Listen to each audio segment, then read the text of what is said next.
नमस्कार. मी अरविंद आठले. सध्याच्या भाषण पुष्प मालिकेतलं 119वं पुष्प मी आज आपल्यासमोर प्रस्तुत करतो आहे. सध्या अप्रबुद्धांच्या एकंदर विचारांविषयी आणि जे डॉक्टर ब.स. यरकुंटवार नागपूर प्रकांड पंडित त्यांनी त्यांचं चरित्र लिहिलं, त्या चरित्रातला काही भाग मी आपल्यासमोर उद्घृत करतो आहे. डॉक्टर साहेबांचा मी अतिशय ऋणी आहे. ते नसते तर कदाचित हे सगळं वाङ्मय वाचायला मिळालं नसतं. अतिशय महत्त्वाची थोर कामगिरी त्यांनी केलेली आहे. तर सुरुवात करण्याआधी सर्वप्रथम माझे सद्गुरू श्री नरसिंह सरस्वती यांना वंदन करतो आणि त्यांचा आशीर्वाद घेऊ माझं आजचं पुढे भाषण मी चालू करतो. चंडी होमाच्या वेळी करायच्या देवी पूजनाच्या क्रमात शेवटी कुमारी पूजन असतं. ते केल्याशिवाय या कर्माची सांगता होत नाही. चंडी होमाचंही तसं आहे असं नाही.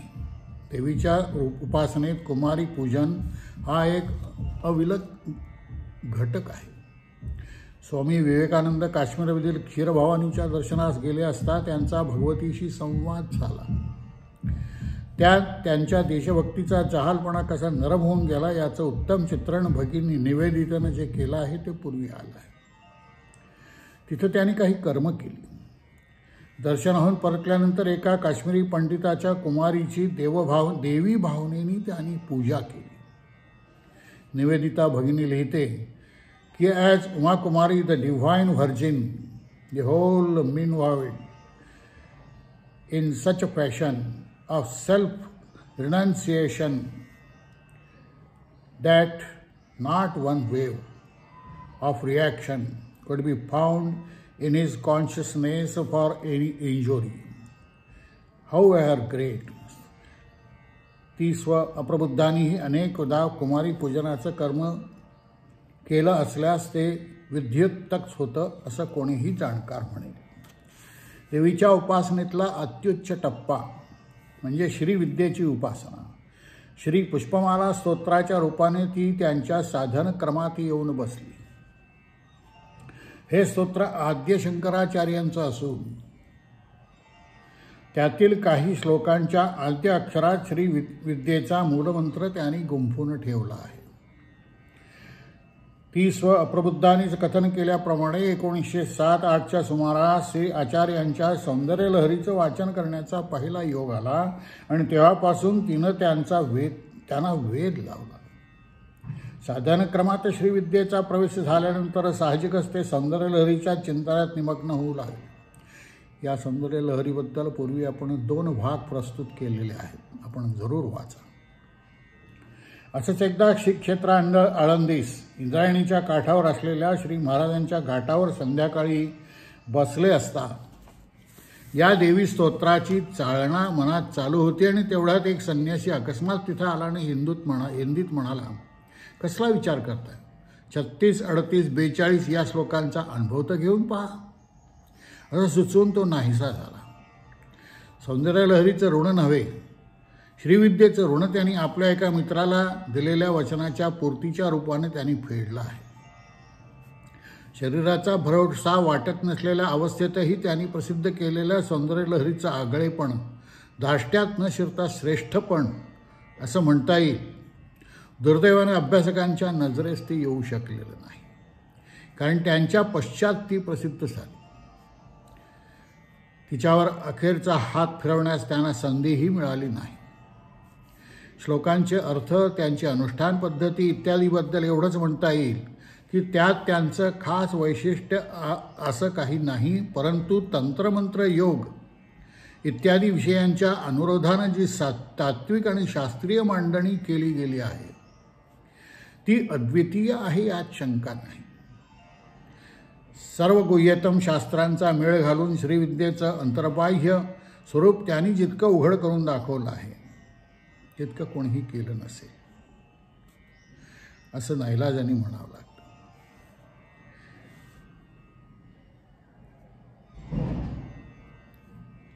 सौंदर्यलहरीवरील स्वदेशीच काय पण विदेशी ग्रंथात देखील बहुंशी पंडिती आणि पुस्तकी आहेत, उच्चकोटीच्या साधकांनी लिहिलेले नाहीत.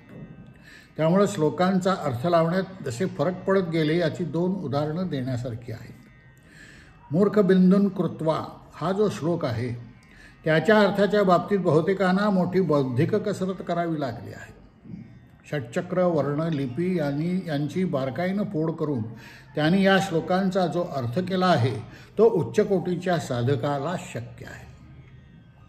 देहावसानाच्या दिवशी जो लेख पेपरमध्ये प्रसिद्ध झाला त्यात त्यांनी अजपाच्या अभ्यासाच्या निमित्तानं षटचक्रम व वर्ण याविषयी लिहिताना असं म्हटलं आहे की कुंडलिनी जागृती अथवा अजपा इत्यादिकांनी निरनिळ्या चक्रात त्यांची प्रचिती येते. म्हणजे कोणत्या एका लिपीत ते तेथे आहेत असे नाही. परिचित लिपीचा आकार त्यांना भावनेने मिळतो. लिपीविषयी आपण स्वतंत्रपणे एक व्याख्यान दिलेलं आहे. स्वयंभू नाद आणि स्वयंभू वर्ण यांच्या रूपाने ती प्रतीती कोणासही येऊ शकेल. या स्वयंभू शब्दामुळेच कंठातून निघणाऱ्या शब्दांना संस्कृतात वर्ण असं म्हटलेलं आहे. या वर्णावर चित्त एकाग्र करूनही चक्रांची प्रचिती येऊ शकेल. गायत्रीची उपासना आणि श्रीविद्येची उपासना यात जे अत्यंत साम्य आहे याचं कारण हे एकच आहे की दोन्हींचं मूळ एकच आहे. त्रिपाद गायत्री प्रमाणे त्रिकुद अथवा त्रिकला असलेली श्रीविद्या सर्वांमिळती सर्व आणि सर्वांमिळती आपण ही शिकवण गायत्री देते तशी श्रीविद्याही देते. श्री स्व अप्रबुद्धांच्या शब्दात सांगायचं म्हणजे श्री सौंदर्यलहरीमध्ये श्रीविद्या आहे असे आपण म्हणतो तेव्हा त्याचा अर्थ या जगताचा खेळ करणाऱ्या जगज्जेनीशी तादात्म्य पाहण्याची विद्या असाच आहे. या परमात्म्याला तंत्रात शिव असं म्हटलं आहे आणि जो त्याचे साक्षीत्व करतो त्या साऱ्या घडामोडीला शक्ती असं म्हटलेलं आहे. श्रीविद्या म्हणजे या सर्व खेळाशी तद्रूप होण्याची विद्या.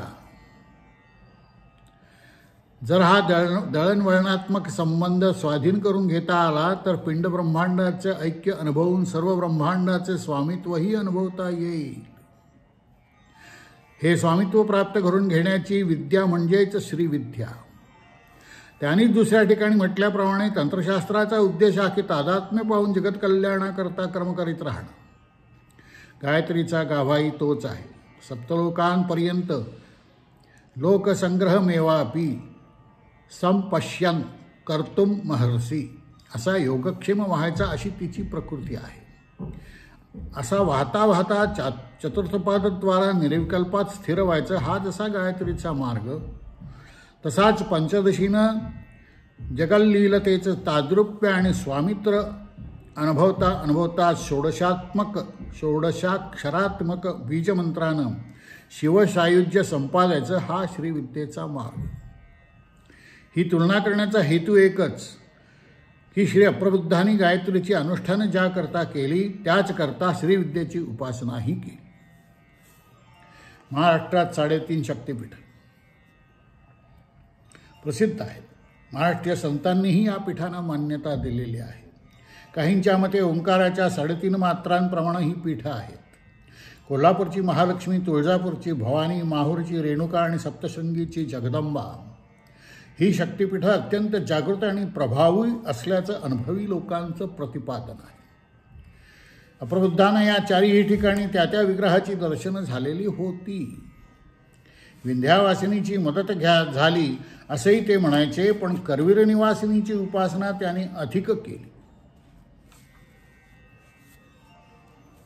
सप्तशतीतलं महालक्ष्मीचं वर्णन नीट ध्यान लक्षात जर घेतलं तर तिच्या विशेष उपासनेचं इंगित समजतं असं मला वाटतं. मध्यम चरित्रावरून असं दिसतं की तिचा आविर्भाव म्हणजे सर्व देवदेवतांचं एक संभूय समुत्थन. सर्वांनी या तेजाचा वाटा दिला. त्या तेजराशीतून महालक्ष्मी प्रकट झाली आणि तिनं महिषासुराचा वध केला. असुराचा वध करणारी महालक्ष्मी खरं म्हणजे सौम्य असू नये, परंतु हे चरित्र सौम्य समजलं जातं. याचं कारण हेच की महालक्ष्मीचा आविष्कार नुसता संहारक नाही तर परमकल्याणकारक आहे. मार्कंडेय पुराणातील प्राधानिक रहस्यात महालक्ष्मीचं जे वर्णन आलेलं आहे त्यात काही खोलपणा दिसतो.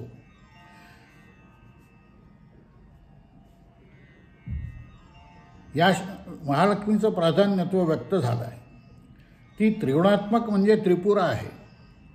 अप्रबुद्धांनी असं म्हटलं आहे की ब्रह्मांड शक्तीला त्रिपुरा म्हटलं आहे. याचं कारण उघड आहे. ओंकाररूपी ब्रह्मांडाच्या अकार उकार आणि मकार या अशा ज्या 3 मात्रा आहेत त्याला धरूनच हे आहे. तत्पूर्वी त्याने असंही सत्य सांगून टाकलं आहे की पिंडात ज्याप्रमाणे कुंडलिनी त्याप्रमाणे ब्रह्मांडात त्रिपुरा. महालक्ष्मी लक्षालक्ष स्वरूपा व निराकारा व साकारा अशी आहे. या सत्यकथनाचा अर्थ समजावून घेण्यासारखा आहे. श्री स्वात्मसुखे या सांप्रदायिक ग्रंथात महामाया सर्वसाक्षिणी सायुज्यता पीठनिवासिनी अवस्थात्रया ते देखणी कर्माचरणी ते रिघे असं जे म्हटलं आहे ते महालक्ष्मीस तंतोतंत लागू आहे. सगुण निर्गुण सलक्ष अलक्ष अशी जी ब्रह्मस्वर वस्तूची अवस्था तीच महालक्ष्मी आणि तीच त्रिपुरा सुंदरी.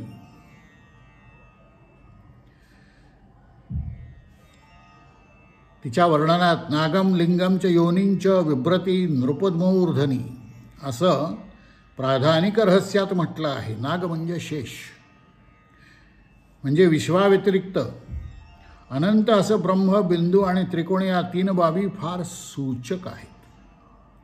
निष्पंद आणि सस्पंद अशी अवस्थाच शिवशक्त्या युक्त हो न खलु कुशलः स्पंदितुमती या शब्दात श्रीमद आचार्यांनी ग्रथित केलेली आहे. वेदप्रमेयच वेगवेगळ्या प्रकारानं तंत्रशास्त्रानं चित्रित केलं आहे. पंचप्रेत पंचमुंड वर आरूढ झालेली देवी विग्रह जितके वास्तविक आणि प्रतितीशुद्ध आहेत तितकेच ते वेदांत बोधक आहे. नान्यम किंचत निशत आनिदवातम स्वधयात तमेकम इत्यादी उपनिषदाचं प्रतिपादन साक्षात साकार आणि चित्रित केलं आहे तंत्रमार्गानं. निष्क्रिय निष्पंद अशा सद्वस्तूवर चंचल सक्रिय आणि सस्पंद असं दुसरं रूप आविर्भूत होतं म्हणजे पंचप्रेतावर आढूर झालेली महामाया त्रिपुरा सुंदरी महालक्ष्मी. प्रेत म्हणजे निश्चल निष्क्रिय निष्पंद अशी परब्रह्माची अवस्था. हीच तांत्रिक गोष्ट आणखीन एका तऱ्हेनं पुराणात सांगितलेली आहे. शिवपुराणात असं म्हटलेलं आहे की शिवाच्या अंकावर आरूढ झालेली शक्ती म्हणणं काय आणि ब्रह्मा विष्णू महेश सदाशिव आणि शिव या प्रेतांवर विलास करणारी महेश्वरी म्हणणं काय यात वेदांत सिद्धांतच व्यक्त झाला आहे. म्हणूनच श्रीमद आचार्यांनी सौंदर्य लहरीत परब्रह्म महिषी अशी संज्ञा तिला दिलेली आहे. आधुनिक पदार्थ विज्ञानातले एक मूलभूत उदाहरण निष्पंद आणि सस्पंद अशा अविलग जोड असलेल्या ब्रह्मवस्तूचं आकलन व्हायला देता येईल. विज्ञानात ज्याला जडशक्ती म्हणजे मॅटर आणि विकिरित शक्ती म्हणजे रेडिएशन अशा संज्ञा देतात त्यांचं द्विविध स्वरूप शास्त्रज्ञांच्या लक्षात आलेलं आहे. एक अणुस्वरूप पार्टिकल लाईफ व दुसरं लहरी स्वरूप म्हणजे वेव्ह लाईक. या दोहोंचा मेळ घालण्याचा नानापरीनं शास्त्रज्ञांनी प्रयत्न केलेला आहे. त्यातल्या प्रमुखापैकी एक स्पंद विज्ञान वेव्ह मेकॅनिक्स हा ब्रोग्ली श्रॉडिंजर इत्यादी अनेक यांनी असं दाखवलं आहे की सर्व गतिमान वस्तू म्हणजे पार्टिकल्स अणू लहरींशी संगत असतात. मग या दोहोंमध्ये सुसंगती कशी मानावी या ओघानंच सरळ येणाऱ्या शंकेचे निरसन करण्याकरता शास्त्रज्ञ पदार्थ विज्ञानातलं साम्य असलेलं वायरलेसच्या लहरींचं उदाहरण घेतात. आता जी ही विज्ञानाची कल्पना आहे ती केवळ गणितात्मक चित्रण आहे. वस्तुस्थिती काय आहे कोणालाच ठाऊक नाही. केवळ समीकरणांनी इक्वेशनांनी प्रबोधित होणारी जरी ही कल्पना असली तरी ती वेदांत प्रमेयावर मात्र लख प्रकाश टाकू शकते. एका शाश्वत तत्वावर स्पंद लहरींचा विवर्त वा अध्यास सुपर इम्पोजिशन असतो आणि त्यांचं अंतिम व्यावहारिक स्वरूप शब्दात्मक असतं. हे वेदांत तत्व किती अद्यतनतेनं आणि शास्त्रीयतेनं आज आपण आकलन करू शकतो.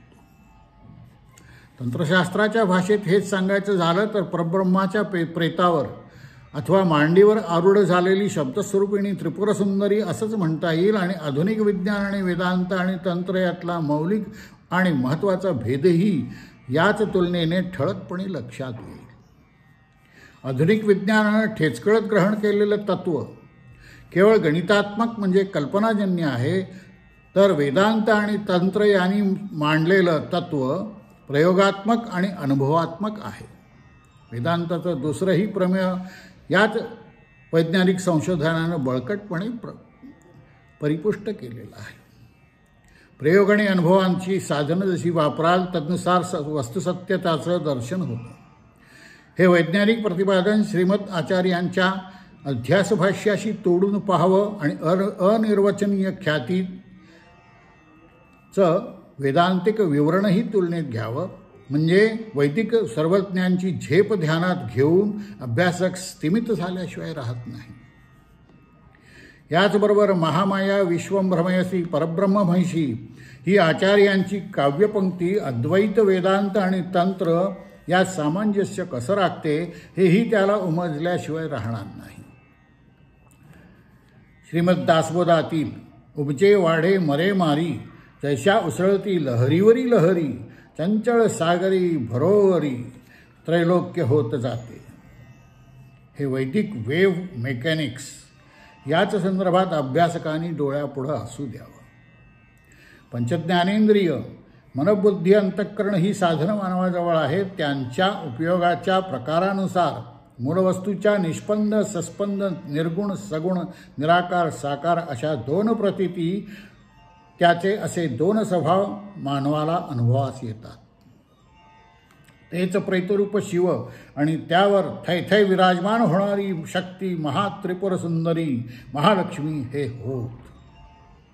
महाकाळी दैत्यसंसार करता करता इतकी बेफाम झाली की तिला आवरणं अशक्य झालं. तेव्हा शंकरानं प्रेतरूप होऊन तिच्या कालनृत्याखाली येण्याची युक्ती केली. ती प्रेत तुडवीत शंकराच्या प्रेताजवळ आली आणि त्याचा स्पर्श झाला, मात्र सारा बेफामपणा ओसरून गेला तिचा. शिवतत्व म्हणजे परतत्व. त्याच्या स्पर्शानं श्री ज्ञानदेवानी रसिकत्वी परतत्व स्पर्शू जैसा ही ओवी आठवण्यासारखी आहे. महाकाली शांत दांत झाली. या दैवत घटनेचा उल्लेख तंत्रातील विग्रहावर प्रकाश टाकण्याकरता केला हे उघड आहे. सौंदर्यलहरी अद्वैतशास्त्राशी सुसंगत कशी आहे असं कोडं पडणाऱ्यांना इथे एवढं बजावं असं वाटतं की अध्यात्म आणि विवर्त व माया यांचा यथार्थ बोध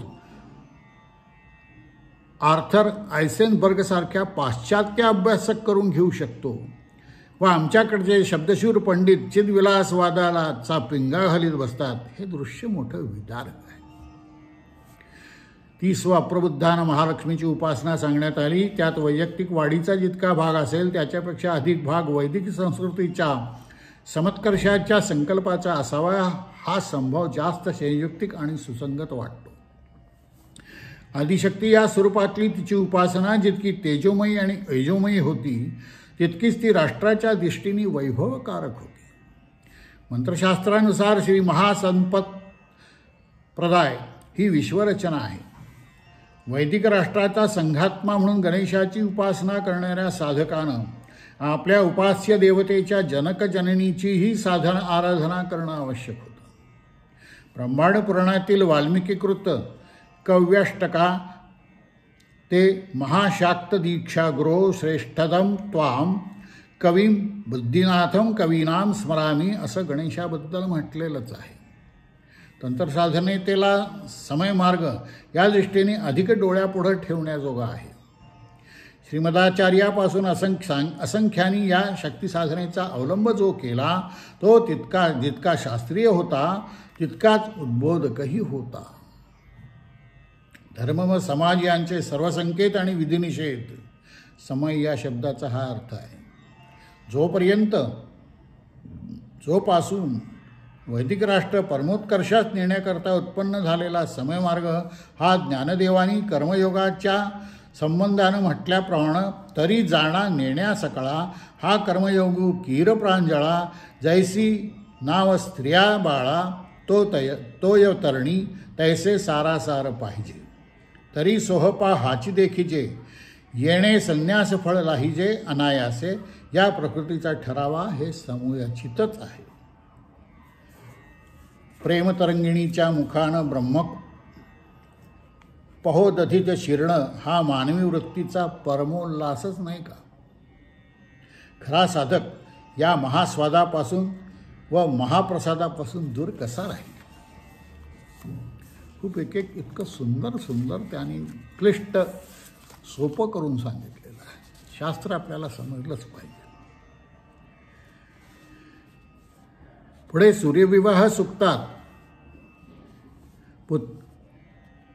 हिला 10 पुत्र होऊ दे, पती 11वा पुत्र शोभेल असं कर, अशी जी प्रार्थना आहे ती ही प्राथमिकापासूनच केलेली उसनवारी आहे काय?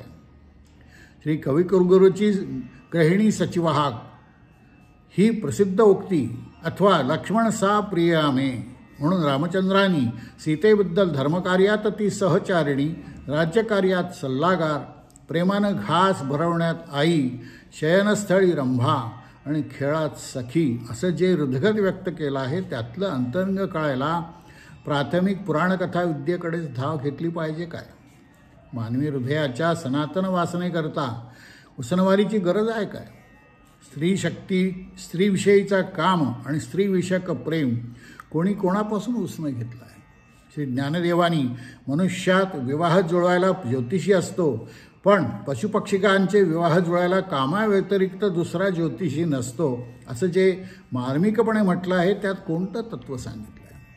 मनोविश्रणाचा एक प्रमुख आद्यजनक फ्राईड असं बोलून गेला की गेली 30 वर्ष मी स्त्री जीवनाच्या अंतरंगाचा अभ्यास करीत आलो आणि स्त्रीला खरोखर काय हवं असतं याचं उत्तरही शोधत आलो, पण व्यर्थ. तरीही मला असं वाटतं की पती आपलं अपत्य वाटणं यात स्त्री जीवनाचं आणि विवाहाचं सार्थक आहे, हे फ्राईड म्हणतो आहे.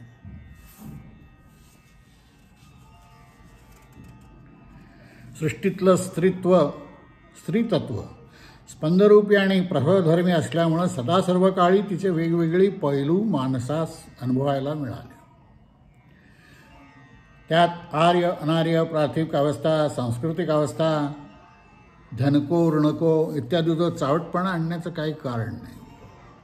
स्त्री ही स्त्री म्हणून जेव्हापासून ती उत्पन्न झाली तेव्हापासूनच ती कन्याभाव, रोहिणीभाव आणि जननीभाव या अन्योन्य परिणामी रंगांनी झळकत आलेली आहे. तेव्हा शिव आणि शक्ती यातलं नातं प्रसंग आणि कार्य यानुसार कधी पत्नी तर कधी माता तर कधी बहीण या तऱ्हेनं व्यक्त झाला असल्यास त्यात कालक्रमादी संशोधनाने आणि अवसारच घुसडण्याचं काही कारण नाही. विश्वरचनेचं शास्त्र कसोटीला घेऊन देवतांची मीमांसा करायला हवी. त्या दृष्टीने इथे एका अर्वाचीन आख्यायिकेचा निर्देश करता येईल. औंधची यमाई देवी कशी अवतरली याची कथा अशी सांगितली जाते की करवीर निवासिनी महालक्ष्मीने दुष्टांचा निप्पात करण्याला श्री केदारनाथाला प्राचारण केलं. ते हे कार्य संपादन करीत असताना स्त्री ज्योतिर्लिंगाची स्थापना करीत. या दुष्टांमध्ये औंधासुर नामक एक दुष्ट होता. त्या बलिष्ठ राक्षसाशी युद्ध करताना एका दिव्य स्त्रीचं त्यांना सहाय्य झालं. त्यामुळे तिला त्यांनी औंधचं राज्य दिलं आणि तिच्याशी बहिणीचं नातं जोडलं.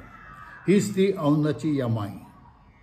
प्रजापतीची सरस्वतीशी दुहिता आणि पत्नी अशी दोन्हीही नाती वैदिक वाङ्मयात येतात तेव्हा हेही लक्षात घेतलं पाहिजे. ऋग्वेदातील देवी सूक्तात विश्वाच्या आदिशक्तीची स्पष्ट रूपरेषा आली आहे. ही जर गोष्ट कोणालाही मान्यच करावी लागेल की असलं सूत्र एका रात्रीतून तयार होत नाही. उल्लेखाचा काळ म्हणजे उत्पत्तीचा काळ नव्हे. अस्तित्व प्राचीन असूनही उल्लेख अर्वाचीन राहू शकतो.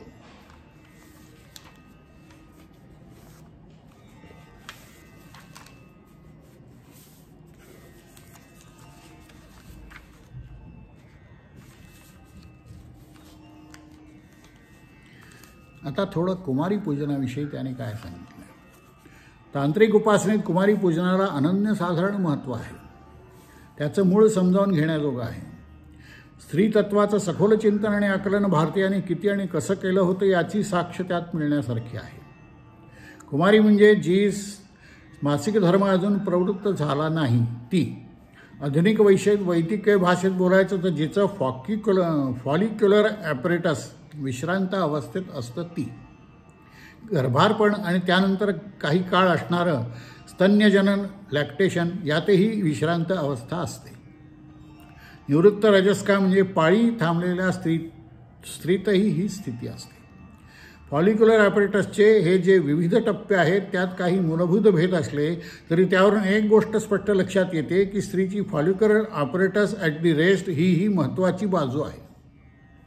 स्त्रीतत्वातलं दिव्यत्व, कन्याभाव आणि एकांत जननी भाव यात सहजतेनं प्रकट होतं, तसं तिचं रमणी भावाचं नाही.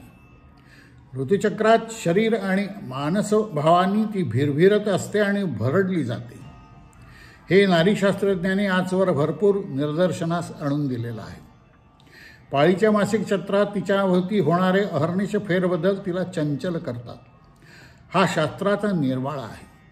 ही चंचलता जाऊन ती स्थिर आणि दृढ व्हावयास रमणी भावाला अनेक प्रकारच्या शिस्तीचा आश्रय करावा लागतो. तसा तो केला म्हणजे हे स्त्रीतत्वातलं सहजसिद्ध दिव्यत्व अभिव्यक्त होतं. या शिस्तीलाच पातिव्रत्य धर्म असं नाव आहे आणि पडत मूर्खानं त्याचीच आज टवाळी केली जाते. जगाला स्त्री हे कोडं होऊन बसलेलं आहे. तिच्या विविधरंगी रमणी भावामुळं देवीच्या उपासनेत तिचा प्रत्यय बहुधा दोनच भावात उपासकाला येतो, कन्येच्या आणि जननीच्या. नर्मदेसारख्या नद्यांच्या देवतांचं दर्शन कन्यारूपात झाल्याचं साधकांच्या जीवनात दिसतं. तसंच मातेच्या रूपात झाल्याचं दिसतं. रमणीच्या स्वरूपाची खास ठेव श्री शंकराचीच. प्रिया सती या किल शंकरस्य, मनुष्याच्या दृष्टीने स्त्री प्रिया आणि सती बनते. उमेसारखं मांगल्य पण अंगी बाणवलं तरच. कन्यापूजनाप्रमाणे सवाष्ण आणि मेहुण सांगण्याची जी धार्मिक प्रथा आहे त्यातही हेच तत्व आहे की सुवासिनीचं दिव्यत्व पतिविषयक एकात्मतेच्या पार्श्वभूमीनं सिद्ध होतं. भारतीयांनी स्त्रीचे सद्योवद्व व ब्रह्मवादिनी असे दोन वर्ग केलेले आहेत. सद्योवध्वाहा म्हणजे ज्यांचं फॉलिक्युलर ॲपरेटस सक्रिय आहे आणि ज्यामुळे त्यांना शरीर आणि मानसवाढीकरता ग्रस्तधर्माच्या पायऱ्या चढवून आणणं आवश्यक आहे. तशी ही गोष्ट नीट व्हायची म्हणजे वांझपणा येणार नाही. कृत्रिमतेनं हे ॲपरेटस ॲट रेस्ट असं खोळंबून पडणार नाही, इकडं लक्ष द्यावं लागतं. ओंकार, वेदमंत्र इत्यादींनी हे ॲपरेटस खोळंबून पडून तिची यथायोग्य वाढ खुंटण्याची शक्यता असल्यामुळं त्यांना तो अधिकार मिळालेला नाही. हे शास्त्रीय सत्य आपण लक्षात घ्यायला पाहिजे. अरजस्क कन्या आणि निवृत्त रजस्क जननी यांना त्याचा अधिकार असू शकतो. ब्रह्मवादिनी स्त्रियांचंही असंच म्हणता येतं. नीट वाढ होऊनही ज्यांचं फॉलिक्युलर ॲपरेटस ॲट रेस्ट आहे याला स्त्रियांचं ब्रह्मचर्य म्हणता येतं. त्यांना पुरुषाप्रमाणे सर्व अधिकार शास्त्राने दिलेले आहेत. यातलं तत्त्व अभ्यासकांच्या लक्षात येईल. बालविधवांच्या बाबतीतही हाच दृष्टिकोन आहे. महाभारत पुराणादी ग्रंथ यात व परंपरेत वेश्या आणि गणिका यांचं एक प्रकारचं पावित्र्य मांडण्यात आलेलं आहे असं दिसतं. त्यांना काही प्रतिष्ठाही दिलेली आहे. दिसायलाही फार विचित्र आणि विकृत वाटतं. तथापि मर्यादित अर्थानं ते खरंही असं म्हणता येईल. ग्रीक इतिहासात दिसतं की वेश्या आणि गणिका यांनीच ग्रीक संस्कृती, विद्या, कला इत्यादींना मोठा आश्रय दिलेला होता. इतकंच नाही तर ते अशा अंशांनी त्यांचं उत्पत्तीस्थानही होतं.